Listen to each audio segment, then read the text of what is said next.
Hey everyone, this is Eddie, and today we're going to talk about the pass rate for the July 2017 California bar exam. And the pass rate is not what was reported by the state bar. And I'll talk more about that after this quick commercial.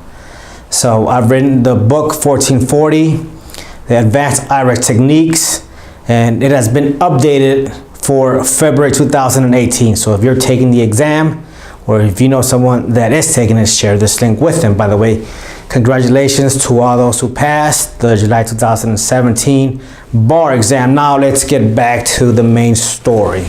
And like I said before, the pass rate that is being reported by the state bar is not accurate. It's been modified. Now what the state bar usually does is they get the number of all takers, and then they get the number of the people who pass the exam, and they get the percentage out of that. But this time they modified it. This time they used the number of the people that completed the exam. So that changes things. Now the numbers that I have is this.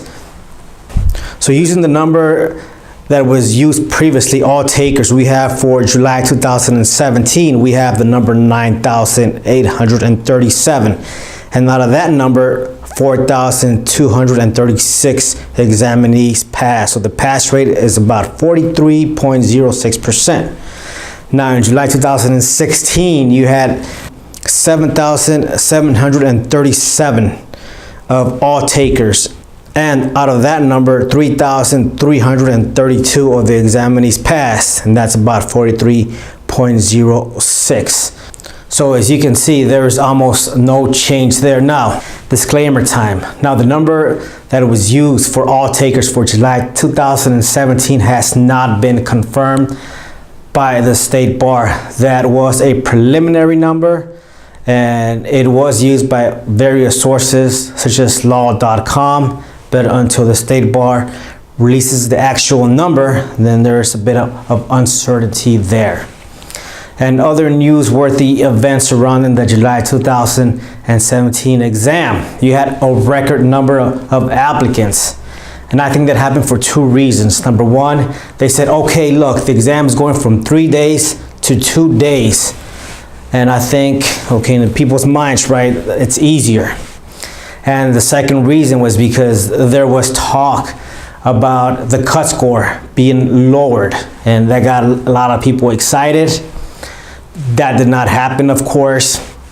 But let's talk about that. Let's talk about the order of the state Supreme Court, where they said, no, we are not going to lower the cut score. And they gave two reasons. Number one, they said, well, there's no consistency in the decline of bar passage rates, because sometimes the pass rate is actually very high and other times it's very low.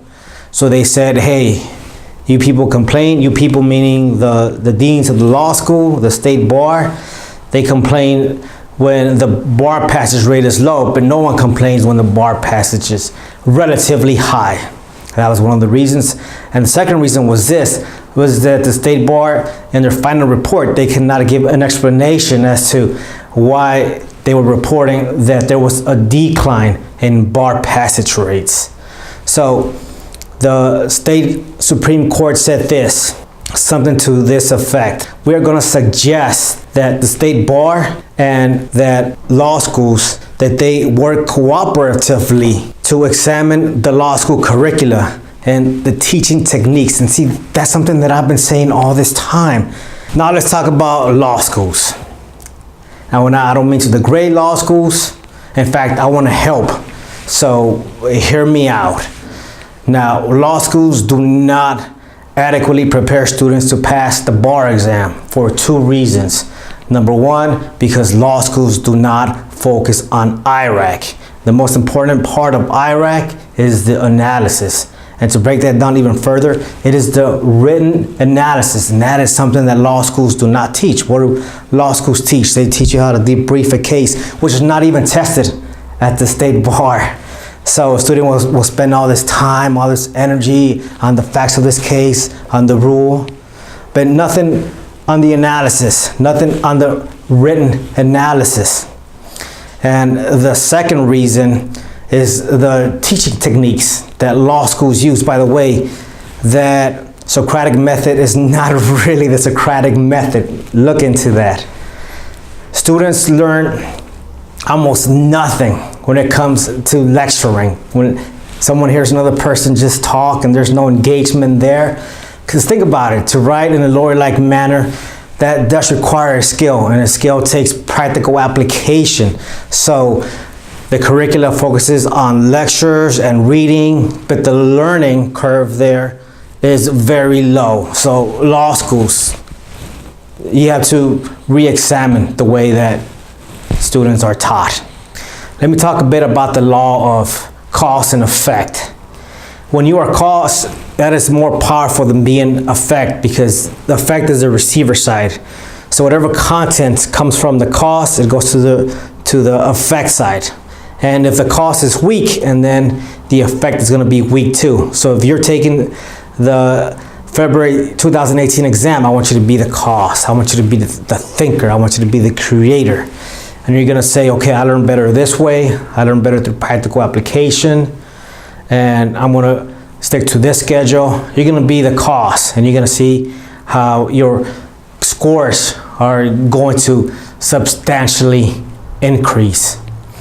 And I'll leave you with something that Socrates said. He said, I cannot teach anyone anything. I can only make them think. So I want you to be the creator.